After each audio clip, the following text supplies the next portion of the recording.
Hello, all you wonderful Authors Love Readers podcast listeners out there. I'm so happy that you're here. Before this episode starts, I want to talk a little bit about Patreon. And the first thing I want to say is we have a charter Patreon supporter, Linda D. I'm so excited that we have a Patreon supporter and that she was the one who broke the ice and started us. And amazingly, then we have two more supporters who came right behind her. We have Jennifer S. and Laura D. We hope more of you will join Lisa, Jennifer, and Laura in becoming a Patreon supporter of Authors Love Readers podcast. And I wanted to talk a little bit about why I'm asking for your support of the podcast through Patreon donations. Let me tell you, it's really hard for me to ask. As my friends would tell you, I'm not good at asking for help at all. The reason that I set up the Patreon for the Authors Love Readers podcast, it is not for me as an individual author. It's strictly for the podcast. I would love for the podcast to become self-supporting because I've been supporting it to this point. The expenses include having the podcasts edited, because you'll be surprised to know we talk longer than you actually listen. And I have a monthly fee for hosting the files because these are big files. And what I would love is to have people donate, a couple dollars a month would be terrific. It would be a sign of support and it would help defray some of these costs. So that would be the way I could keep the podcast going on. And I hope you'll consider that. Thank you.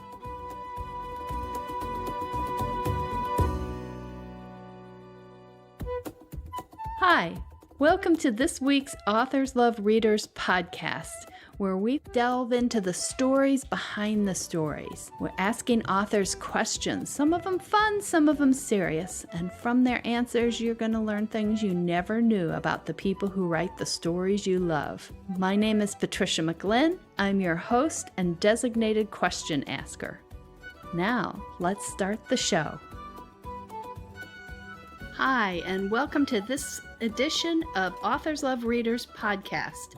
I have a very special guest with us this time, Mary Alice Monroe, and we go back to when we were toddlers, right? We must have been toddlers. We were cutting our teeth. We were, before either one of us was published.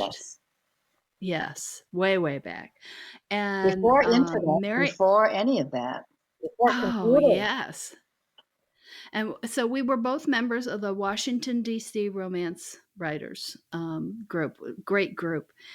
We would go to workshops and meetings that talked about craft, and then sometimes you had a chance to pitch to editors. It was such a foundational experience for me. People who don't know that time have to remember that without the internet and without being able to Google information or find things out, we were really dependent on mutual friendships and groups like this. And this is where we learned about publishing. We might have known about writing, but we didn't know about publishing. And this was a very supportive group, women helping women.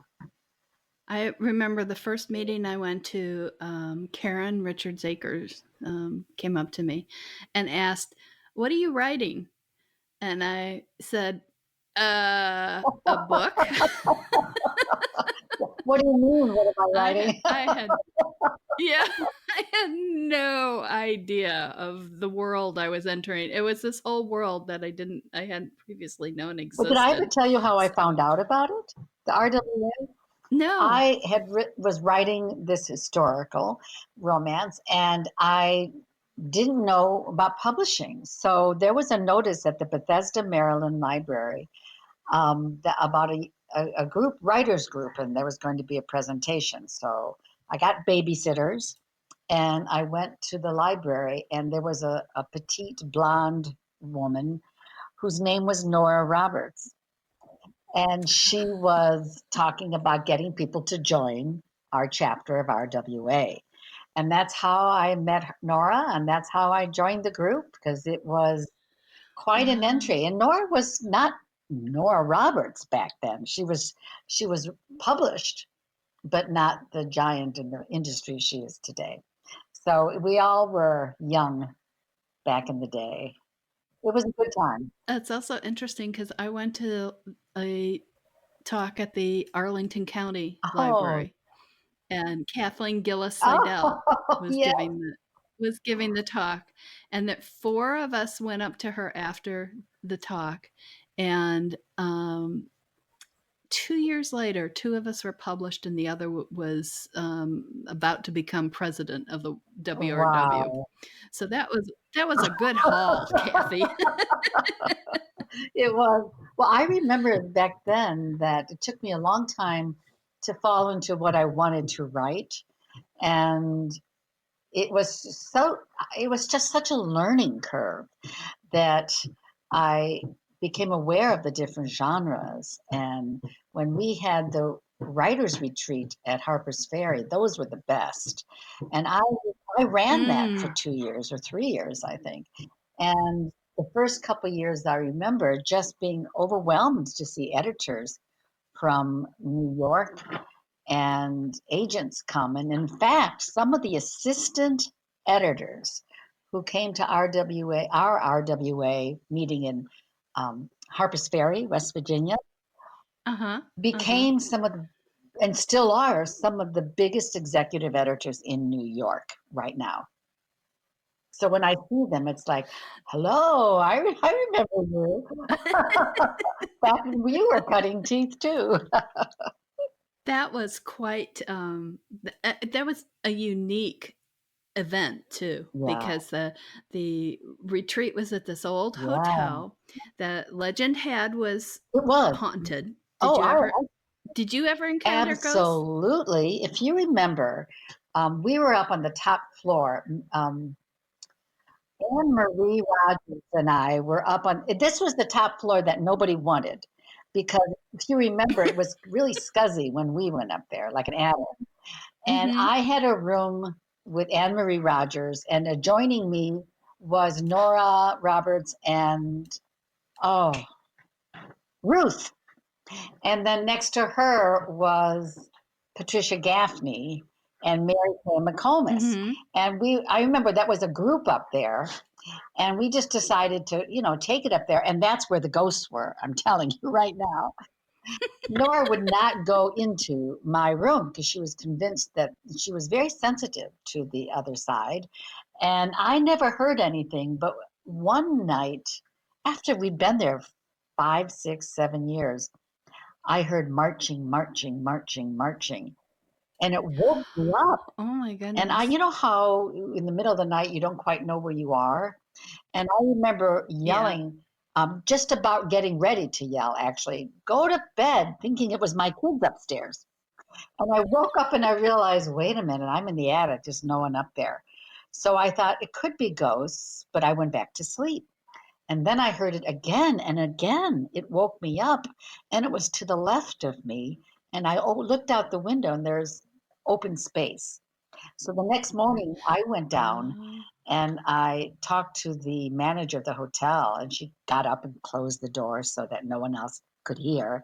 And she said, yes, this hotel had once been a hospital for the North and the South during the Civil War, and that there were Oh. times when Oh dishes my god. flew off the shelves and that people hear marching all the time. So I am convinced that Wow. that hotel is haunted. Not in a bad, scary way, but I heard it myself. And that was the first time I ever for sure was woken up by something other. Well, it doesn't really exist anymore. They had that well, I don't know if they tore it down, but they condemned it at one point because the cliffs it to the listeners, it sits on a bluff kind of overlooking where The confluence of the Potomac and the the two another river. yeah. That's what I was hesitating, but the Potomac and it's not the Shenandoah, is it? I don't think but yeah, but apparently it was eroding underneath it, and Oh, so good times. they were going to have to spend all sorts of money to shore it up. And See, I love old hotels like that, and I can understand that. I remember we were talking about moving it because they didn't have access and all the things that you have to do as a group gets larger and we enter the yeah, modern world. But yeah, for those few years, it was very special. And I think those are the it was happiest memories I amazing. have. All the people I knew. And interesting, it truly was a retreat rather than a conference. And everybody was there. Nobody wandered off and did other things. And it was, We really did, and we were learning so much. I think back when it was our only conduit for knowing what the publishing world was about, what they wanted. When the editors talked, we packed the room and took notes furiously. I remember what was hot and what was not. And by the little did we know, by the time they told us it was hot, it would have been too late for us to write about it because, it was already done.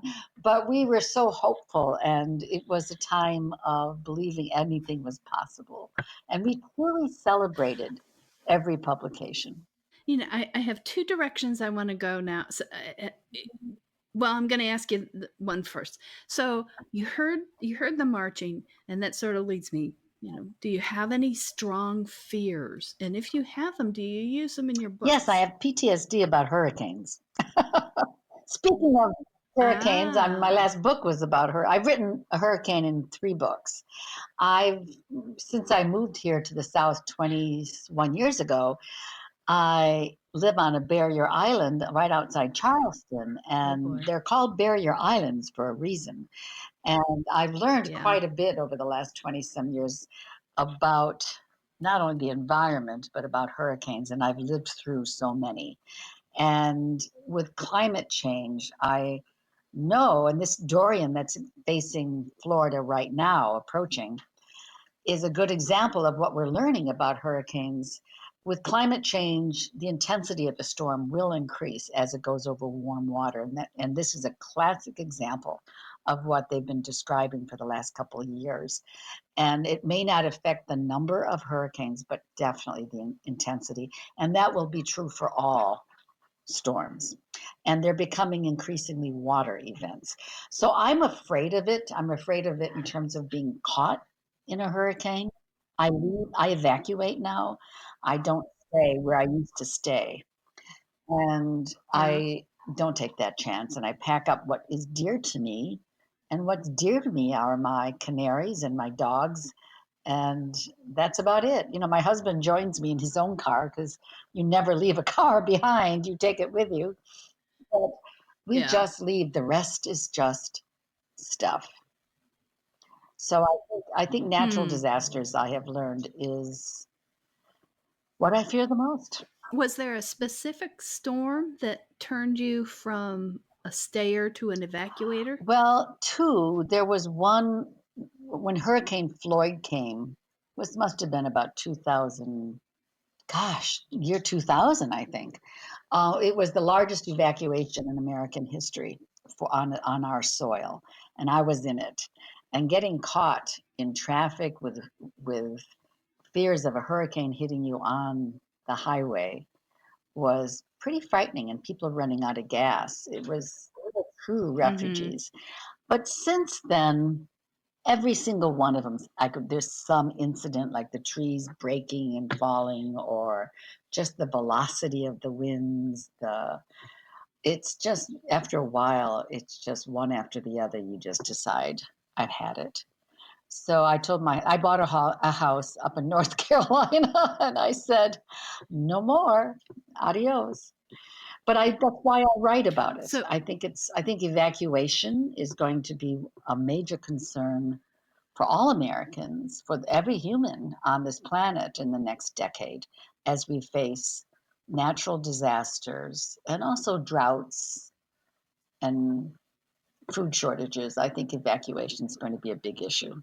I'm back in what I consider the Midwest. I'm very northern Kentucky. So The good news and the bad news is the bad storms that hit us, like tornadoes, you don't have You time know to what? be I remember that. I still think a hurricane is better than a tornado by far. In fact, we fear tornadoes in the hurricane more than we do. The winds Yes. of a hurricane Yeah. is one thing. It's the water and the hurricane, water, and then the Yeah. spin-off tornadoes. But the Midwest, you don't have time. But here's the problem with the Midwest is with these storms, flooding. Look what's going on with the Yeah. Mississippi Yeah. and fires. Look what's going on across the whole world in the Amazon. I just really am concerned, and that's what I write about. I mean, that's obviously the bent of my writing now. Do you find that writing about and when you're writing about it and for the purposes of the book, I'm sure you definitely gonna go to worst case scenarios. Do you find that gets out some of your concern about it, or does it make you more concerned? What's the experience of writing about your worries and fears? It doesn't alleviate it, it just helps me to bring other people awareness. Most of my books that I write that are set against nature is they're always positive. The goal is to bring people into a world that I experience myself. I work with wildlife, and I don't have a story when I begin a book. I have a species, and that's an intuitive choice. Hmm. It's something I believe it's a talent. I think everyone has that sense of intuition that I need to write about this subject now. And it comes to me either through a dream or through something someone says, and I can feel the blood race, and I know, yeah, Hmm. that. That faster Yes, heartbeat. I think most writers have Yeah. that when they know they're onto a story idea. So what I do is I begin an intellectual academic research to learn to see if there's enough story there for me to continue.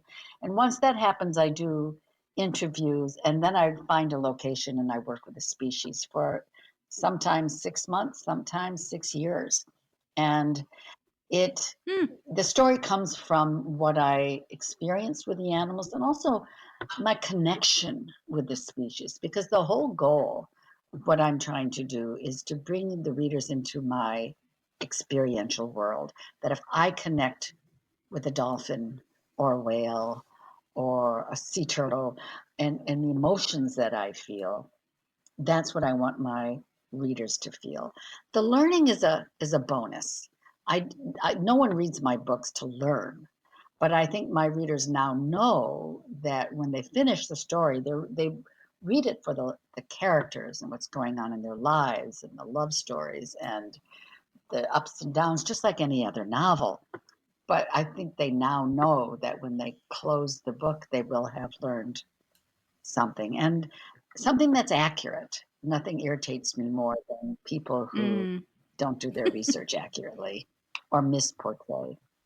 My experience would be that you do a whole lot more research than you ever Oh, use, yes, than you ever can use in a absolutely. story. So, what do you do with that remaining research beyond, Well, as a matter of fact, I've started a new series for Aladdin with Simon and Schuster for middle grade.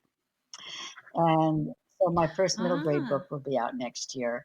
And I can use the information I have with stories for an age group, middle grade, which I think is so exciting because these are kids who want to change the world, who think they still can, who believe it's possible. It's not the interior landscape, their bodies and emotions. They really think they're interested in the real world. So I use it for that. And I someday am compiling materials. I'll write essays and all that. But right now, with writing a book a year, I'm pretty much buttoned up time wise. It's very, very hard to follow that publishing schedule. I wish I wish I could do it more. No, I wish I could, and I probably will. But it's all knowledge is accumulated. So when I use in one book, I still have insights that I can use and bring to another book. I just get so attached to the factoids. That's why I write a series book. One of the one species that I am still committed to are the sea turtles. I still am on the volunteer team. I Mhm. still am permitted to make decisions about nests for 21 years. But I have to say that this beach house, when I wrote the first one, and it was 17 years ago, it's hard to Yeah. believe, that was written as a single standalone novel. But I knew I'd written something different than anything I'd written before or anything I'd read before. And it just was put out as a little mass market. Mira didn't know what to do with it. And that was my first New York Times hit. It just was good old fashioned word of mouth. No social media for back in the day. And I'm grateful to the readers for that, and I always will be. But that book, every time I had something more to say about what's going on the beaches here, whether it's turtles or the turtle hospital or shorebirds or dolphins, I would keep going with that series.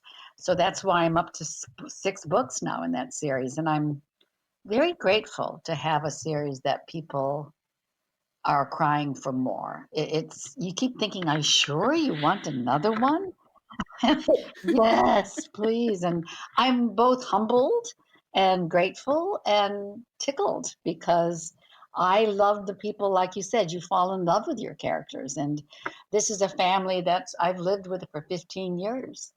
And they get older in the book, and I'm going on into the next generation. So it's been rewarding. It really has. So, okay, tough question. Who do you love more, the sea turtles or your human characters? Human characters. You do. I have a real love, but it's easy to answer because you always have a different feeling. But I have to say this: I have a dedication to the sea turtles that's very real. That goes beyond my books. I'm on the board at the aquarium here in South Carolina. I'm on the board of the Leatherback Trust, and I work with these animals, and I work to provide funding for these animals. So my Mm. dedication is very real. Same thing with dolphins. That's the other species that I'm really connected to, and I will work to preserve and protect them. And I have a real affinity for specific dolphins in Florida at the Dolphin Research Center, where I did all my research. But it's the characters are like real people in my life. I'm writing a beach house book right now, and I know Kara and what she's feeling. I identify with her. So there's a real affection after 15, 17 years that I'm sure every author who has a series must feel. Do you ever find I'm writing a mystery series caught dead in Wyoming? It's one of 2 mystery series I'm doing, but the one caught dead in Wyoming has a reporter. Although why I put her in TV, I don't know, instead of newspapers. But you're talking about that Yeah. affinity, and I find myself sometimes experiencing news through her viewpoint. I know what she would be thinking about this and what smart ass comment she'd be making. Maybe in my dreams, but I don't do that in real life. The characters Uh, are definitely not me. Although there's one older woman who's dead, Lovey, who she was 60 something when I started writing her when I was in my 40s, and now I'm beginning to get to know her really well. I understand her a lot better. well, you're growing into her. See. Being a Yeah. grandmother Now changes you mentioned. everything. It does. Oh, that's wonderful. That's wonderful. Now, I want to go back to Lovey a little bit and how because one of the things that always interests me is if there are things from when you were younger that really, you got worked up about, and now you look at them and go, who cares? That do you have some of Oh, those that you used to fret about and now you don't? I think yes, for sure. I think it largely it's due to my having lived on a barrier island for the last 20 some years. I When you live on a barrier island, you every year you know everything you possess in terms of things can disappear. And especially when I lived in Maryland and even in Chicago, those years, I was young and building a house, and the size of the house, what I decorated, the things that I inherited or bought mattered. And part of it's age, but also living where you recognize how quickly things can go. I've come to realize it's just stuff, and it affords me a freedom and a generosity, I think, of spirit and compassion that I may Hmm. not have had as much when I was younger. I think I'm the same person, but maybe that's what wisdom is as you get older and you experience different things. I hope I can lend that to my writing. Clearly, what I appreciate good food, I appreciate nice things, but they're not going to be what I take with me when I evacuate. It'll be my dogs. Oh, absolutely. I was thinking about family pieces and family photos, but these days you can have the family photos digitally. Yeah. Pretty much, I don't worry about it. The family silver, I grab a few pieces of my jewelry. I do like my jewelry, but that just takes a little bag, so that's not a big deal. I'd be the person out there with a moving truck attached because I have pieces of furniture that my dad Oh built, my. and I'd be struggling to get these Oh big yeah. bookcases, solid cherry bookcases. Well, those would be gone because good luck with that. But I did buy that house in North Carolina, and I did bring my favorite photographs, and I did bring um, a few things that I really care about. But I didn't strip down my house here. This is where I spend most of the year, and I gave my children. As you get older, one of the blessings is you pass on to your children the things, and I write Mm. about that a lot. Your grandmother's pearls or your mother's ring or a table that you inherited from your father. You start passing those on to the next generation. And that too is freeing. It's like, please take it. Please, because the less you have, the freer you are. It's called downsizing. I don't think I'm to that point quite yet. Okay, do you have a bad habit word or phrase that always makes it into your manuscripts, and when you're going through and editing, you have to take it Oh, out? well, I know it's Angela, my assistant, always says, Mary Alice, every time I read a book, you've got coffee in it. There's like someone's addicted to coffee. That's not a bad word, but it's definitely true. I think in every book, there's always a steaming hot cup of coffee.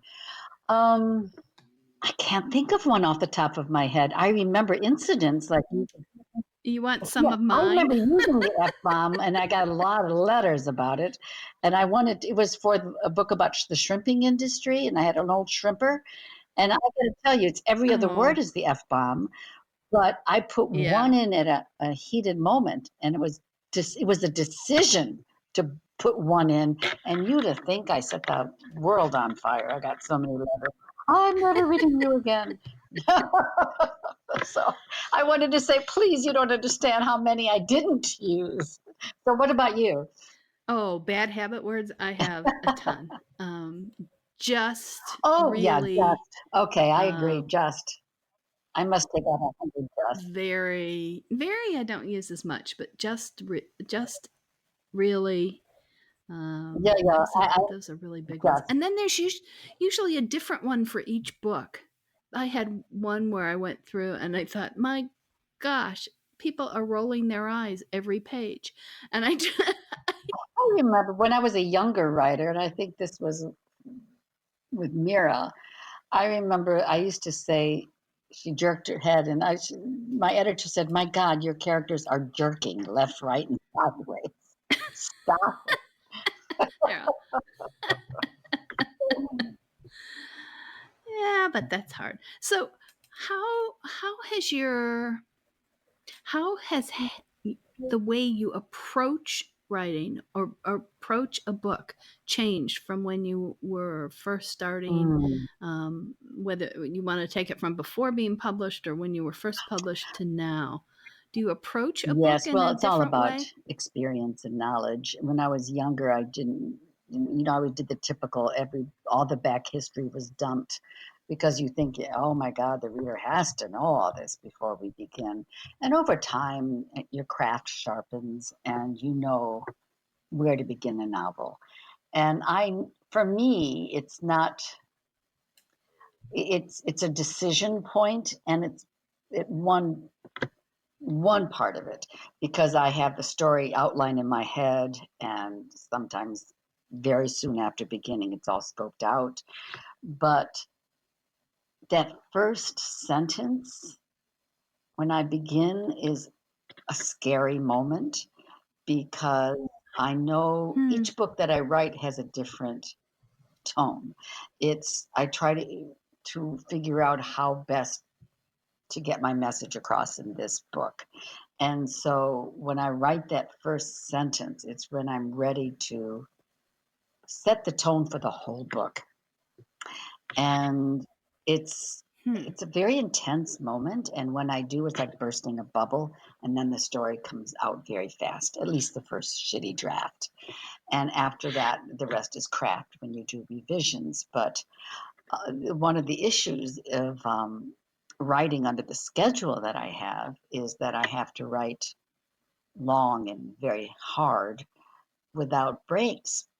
Yeah, I know some people talk about how many years it takes them to write a book, but I defy them to say, yeah, but I write without getting dressed, without cooking, without, getting out of the house for a month. So it's that kind of intensity. But when you're writing like that, I think you're also in a zone, so you can write fast. You don't let go. You Yeah, stay you inside the don't book. let go. And it's not healthy. I don't think it's good for my well-being, and I'm trying to change it, but I don't know if I can. I've done it for so long. I don't know if I can change. So for me, that first sentence, a beginning a book, is piercing the bubble. Yeah. Yeah. I have another question from a reader. This is one of my very favorite questions ever.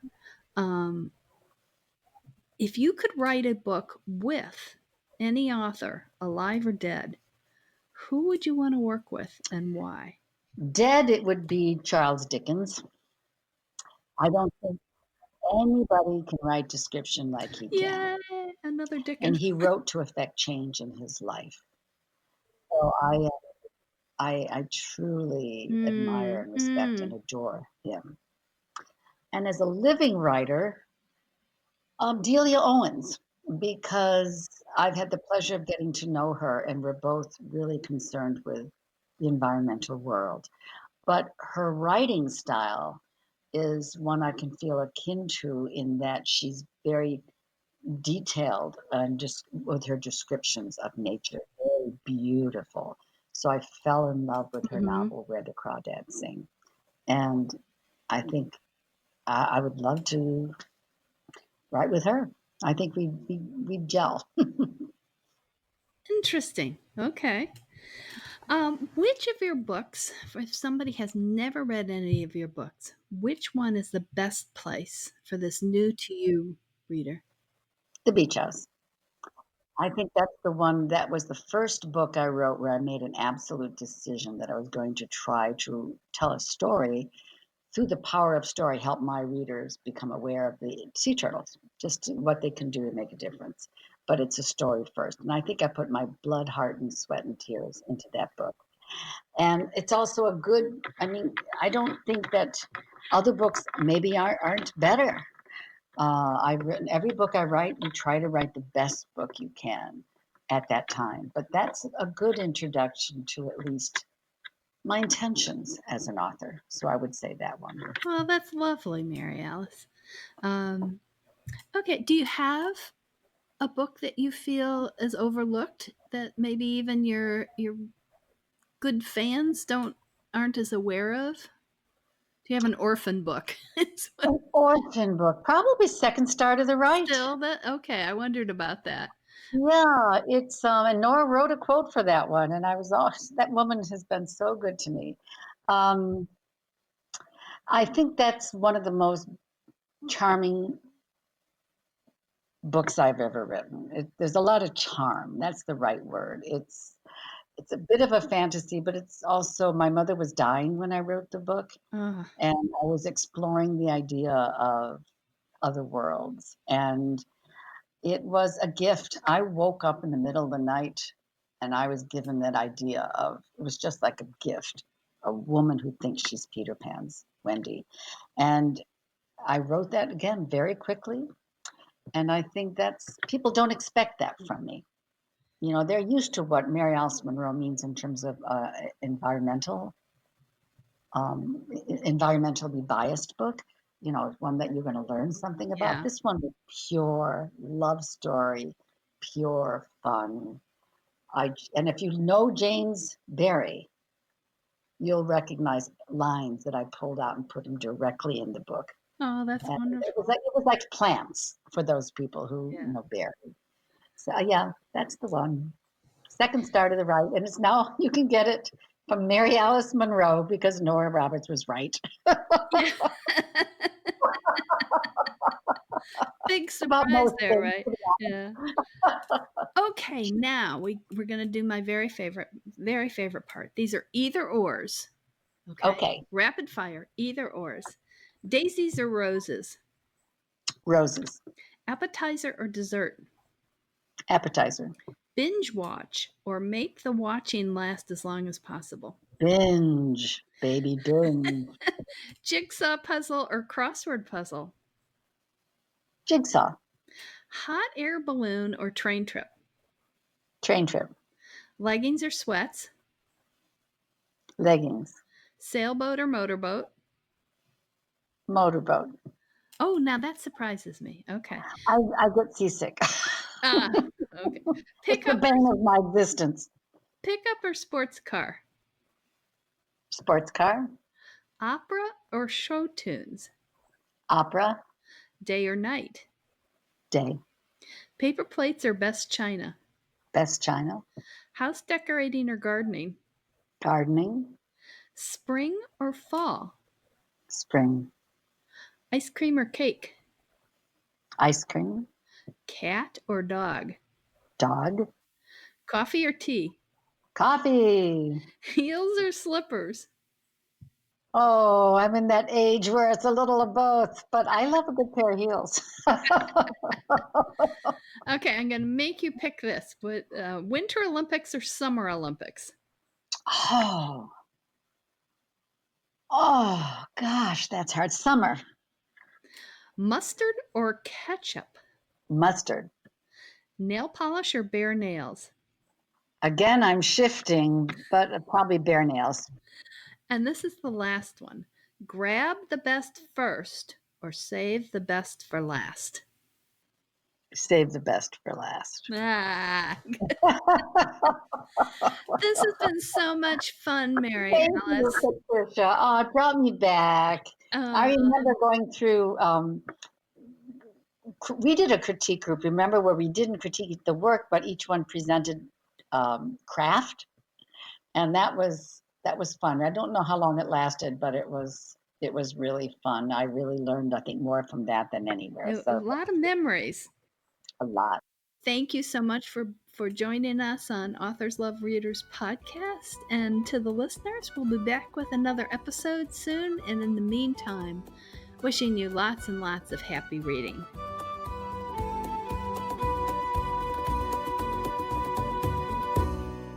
That's the show for this week. Hope you enjoyed it, and thank you for joining Authors Love Readers podcast. Remember, you can always find out more about our guest authors in the show notes, and you can find out more about me at www.patriciamclinn.com. You can also send in questions to be asked of future authors at podcast@authorslovereaders.com. Until next week, wishing you lots of happy reading. Bye.